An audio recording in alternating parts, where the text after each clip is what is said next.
आप सबको नमस्ते। आज हम एक बहुत ही महत्वपूर्ण विषय पर चर्चा करेंगे।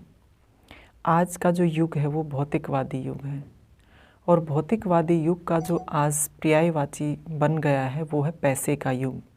जिसके पास पैसा है उसी के जीवन को सार्थक और सफल माना जाता है। जिसके पास पैसा नहीं है उसका जीवन निरर्थक है।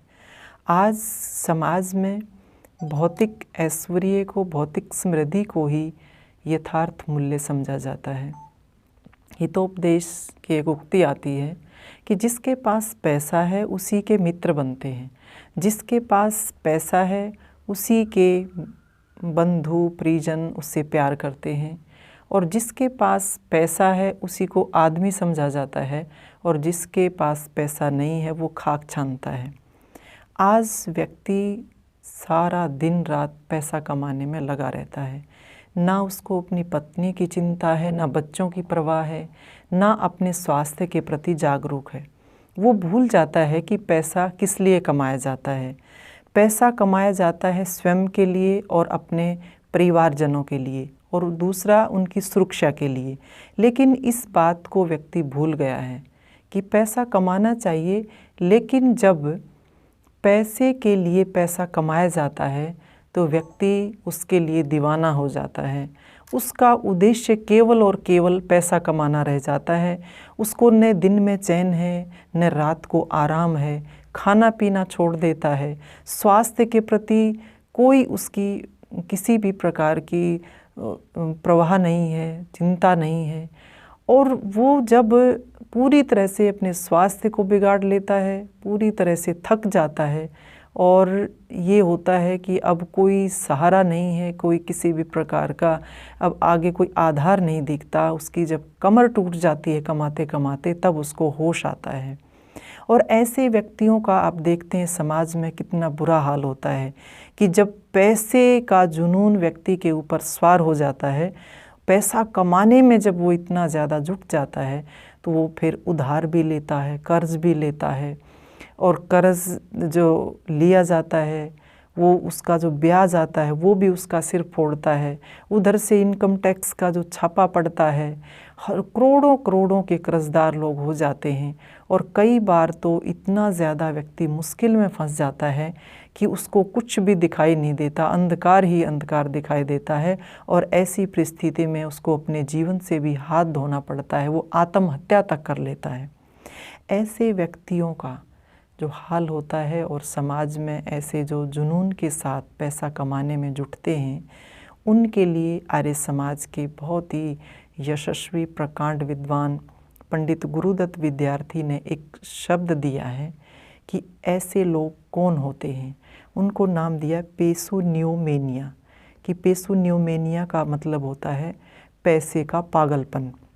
कि ये जो पैसे का पागलपन है, ये धन का जो मोह है, वो एक ऐसे इस प्रकार का रोग है जो संक्रामक रोग है। साधारण रोग नहीं है, संक्रामक रोग है। कि व्यक्ति की लालसा पैसे के प्रति इतनी ज़्यादा बढ़ जाती है कि वो इसी चक्कर में पड़ा रहता है कि मेरे पास 2 लाख हैं तो 4 लाख कैसे होंगे, 4 लाख हैं तो 6 लाख कैसे होंगे, मेरे पास 1 कोठी है तो 2 कैसे बने, ये गाड़ी है तो वो गाड़ी कैसे मिलेगी। 24 घंटे इस लालसा में वो लगा रहता है, आगे बढ़ता रहता है। ये बात है इसमें कि ये नहीं कह सकते कि पैसा नहीं कमाना चाहिए, कमाना चाहिए। लेकिन ये जब रोग बन जाता है, और ऐसे ऐसे व्यक्ति समाज में दिखते हैं कि उनकी आवश्यकताएं कोई रुकती नहीं हैं, अच्छे से उनका काम चलता है, बहुत बढ़िया वो वेतन लेते हैं, अच्छी सैलरी है, लेकिन फिर भी पैसे के प्रति जो उनकी भूख है, उनकी लालसा है, वो कम दिखाई नहीं देती। ये रोग क्यों होता है? ये रोग का लक्षण और क्या दिखाई देता है कि व्यक्ति लग्जीरियस लाइफ जीना चाहता है, आराम प्रस्ती की विलासिता का जीवन जीना चाहता है। उसको अच्छा भोजन चाहिए, उसका बड़े बड़े होटलों में जो है किसी में डिनर होता है, किसी में लंच होता है।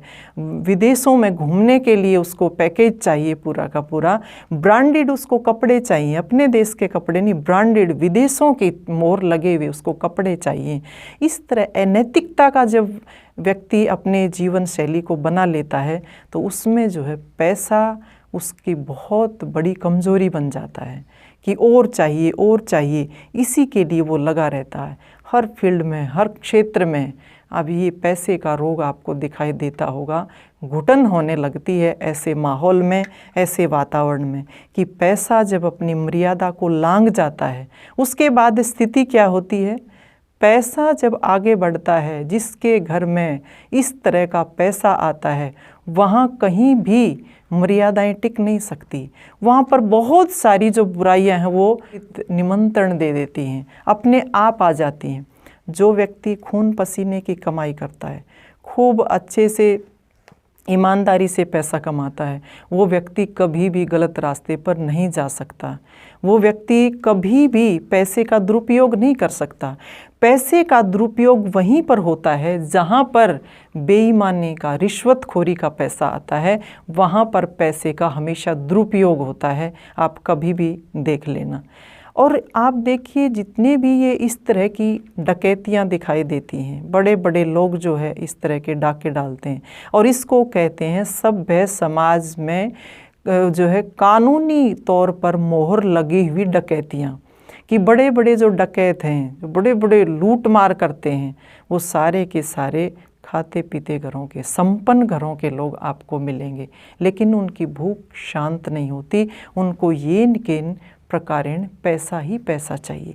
ऐसी स्थिति जो है वो समाज में दिखाई देती है। तो हमें इस बारे में विचार करना चाहिए कि कहाँ तक व्यक्ति जो है इस तरह से लोगों का खून चूस चूस करके पैसा कमाता रहेगा, अपनी झोली भरता रहेगा।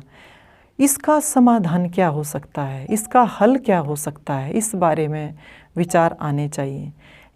समाधान कैसे हो सकता है। जो व्यक्ति ये कहता है कि भ्रष्टाचारी नहीं करनी, भ्रष्टाचारी नहीं करनी, चिल्ला चिल्ला कर वो ये बात कह रहा है, लेकिन खुद जो है भ्रष्टाचार में लिप्त होता है। कौन भ्रष्टाचार को मिटाएगा?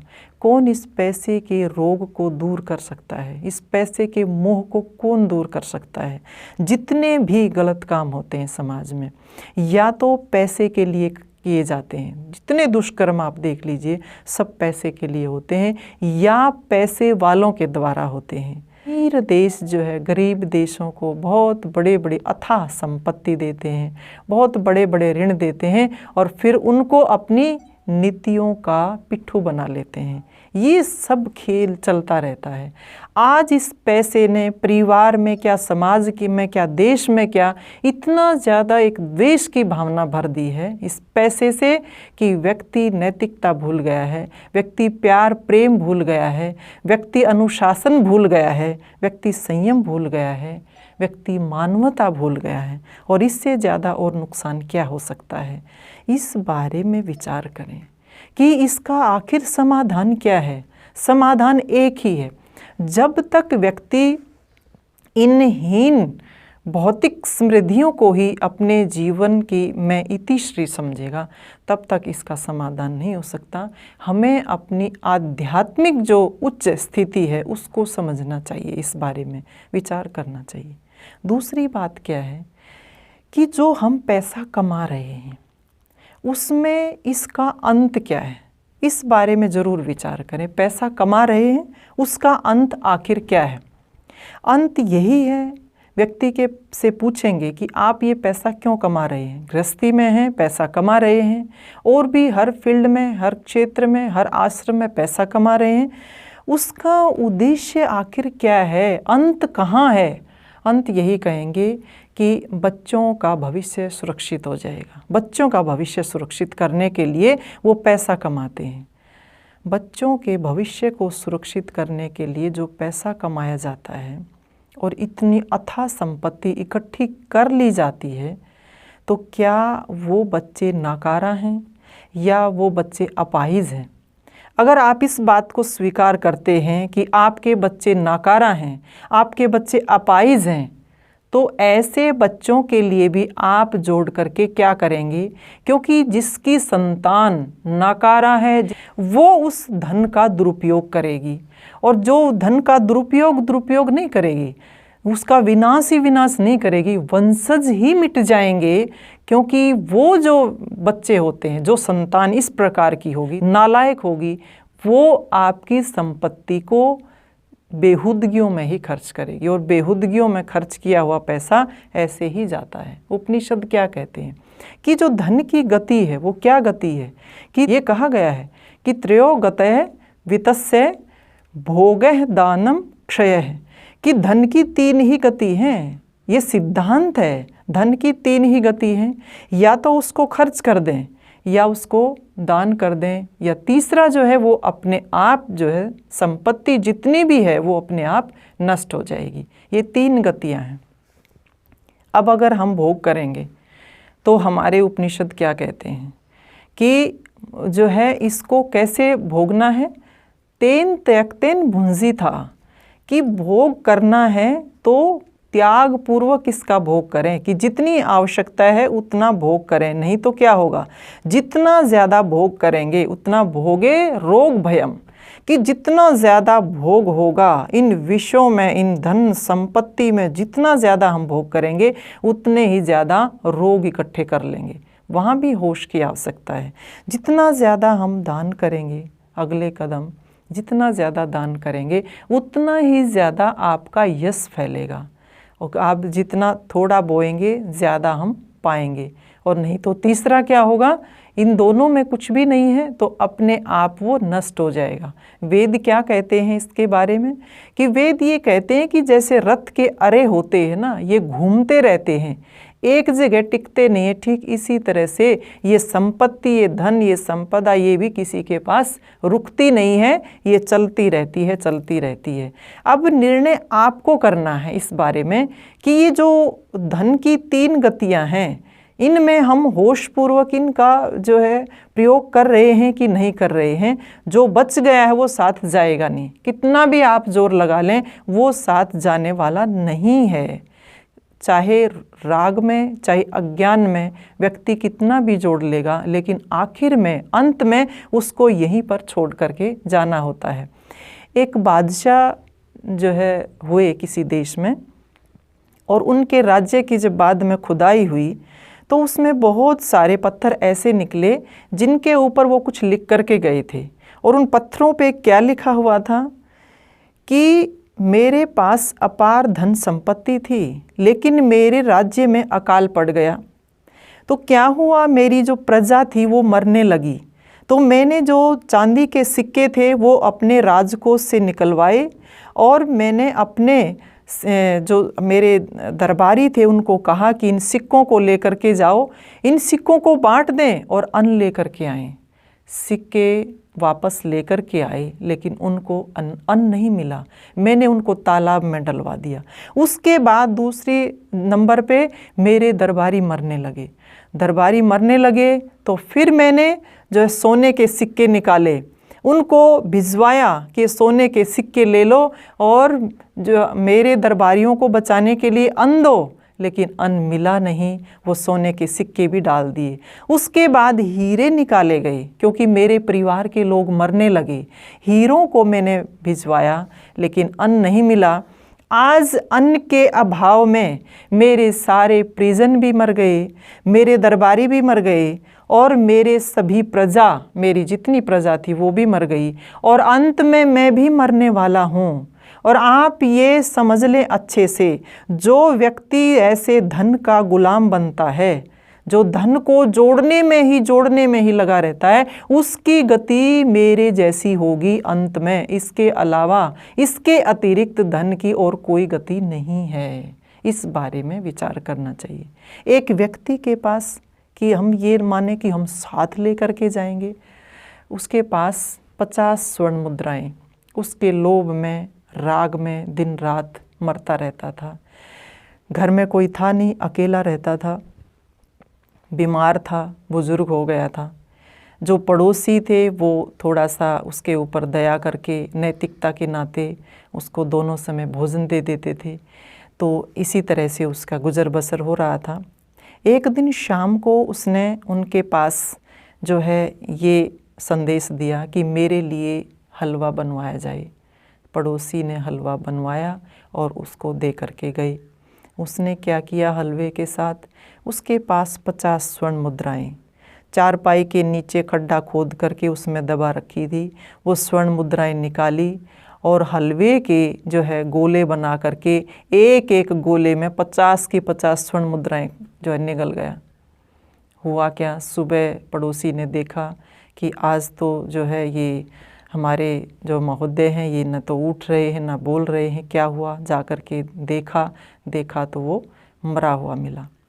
फिर उसको जो है वहाँ पर दाह संस्कार की उसकी तैयारी हुई। सभी जो आस पड़ोस के लोग थे, गांव के लोग थे, वो भी साथ गए। शमशान भूमि में ले जाया गया, उसका दाह संस्कार हुआ।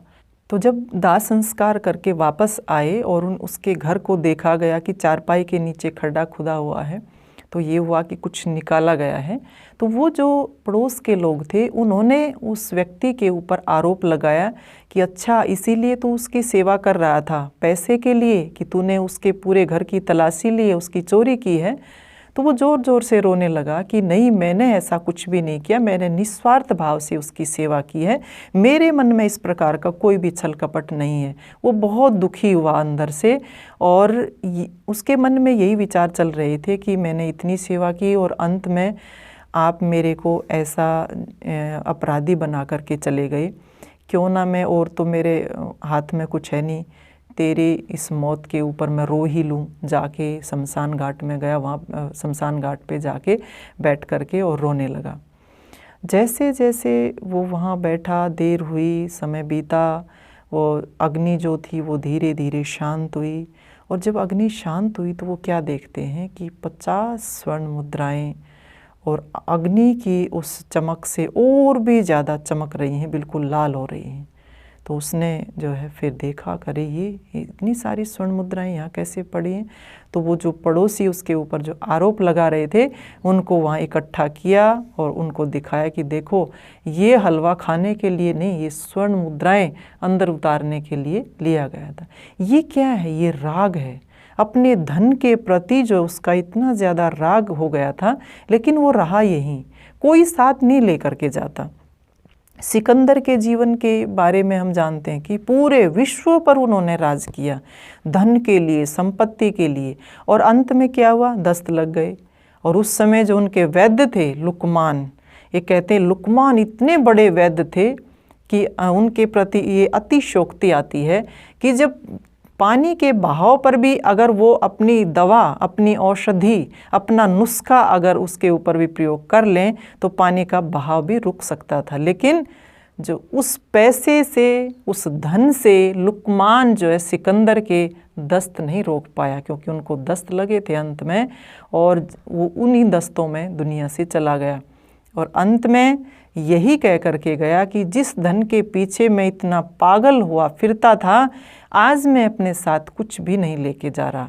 और कितना ज़्यादा ये पूरे समाज में प्रचलित है कि उन्होंने यही कहा था कि जब मेरा जनाजा निकले तो मेरे हाथों को मेरे इस जनाजे से बाहर निकाल देना, ताकि सब ये देखें, सब ये सबक लें कि सिकंदर जिस चीज़ के लिए मर रहा था, धन संपत्ति के लिए मर रहा था, पद प्रतिष्ठा के लिए मर रहा था, आज वो साथ कुछ भी नहीं लेकर के जाता, बिल्कुल खाली हाथ जा रहा है। तो ये हशर होता है, हमें छोड़ करके जाना होता है। साथ में केवल और केवल धन के प्रति जो ये राग है ये साथ जाता है। दूसरा, ये धन कमाने में जो हमने इतने उल्टे सीधे काम किए हैं कि कितने लोगों का खून चूसा है, कितने लोगों के अधिकार मारे हैं, कितने लोगों की जेब के ऊपर चाकू चलाए हैं, उन सब का हिसाब तो होना ही होना होगा, उसमें कोई दो राय नहीं। अपने जीवन को विचार करें, चिंतन करें, मनन करें कि जीवन का निर्वाह, ठीक है धन चाहिए, उसमें धन के साथ होता है, लेकिन जो ये रोग लग जाता है, इस रोग से हमें बचना चाहिए, इस बीमारी से हमें बचना चाहिए। और धन का अगर हमारे पास अपार भंडार है तो उसको ज़्यादा से ज़्यादा दान करें। वेद क्या कहता है, 100 हाथों से कमाओ, 1000 हाथों से दान करो। एक किसान 10 किलो अनाज को जब फेंकता है, उगाता है, तो कितना ज़्यादा 50 मन उसका तैयार होकर के सामने आता है। इसी तरह से जितना ज़्यादा हम धन का दान करेंगे, लोगों के जीवन को संवारेंगे, उससे कहीं कई गुना ज़्यादा हमें वापस मिलेगा। ये जीवन का सिद्धांत है। तो जिसको भी इस रोग ने पकड़ लिया है, अपने बारे में सोचें, क्योंकि ये जो रोग है ये ऐसा संक्रामक रोग है कि ये मनुष्य के जीवन का विनाश कर देता है। हमारी उन्नति भौतिक समृद्धि में नहीं है, भौतिक संसाधनों में हमारी उन्नति कभी नहीं हो सकती। हमारी उन्नति, आत्मिक उन्नति ही मुख्य कहलाती है। आत्मिक संतोष हमारे लिए बहुत ही आवश्यक है। इसको हमें समझना चाहिए। मानवीय मूल्यों को अगर हमें जीवित रखना है तो धन का सदुपयोग हमें करना आना चाहिए। इन्हीं बातों के साथ मैंने आपके सामने कुछ विचार रखे हैं। आपका बहुत बहुत धन्यवाद। आपको नमस्ते।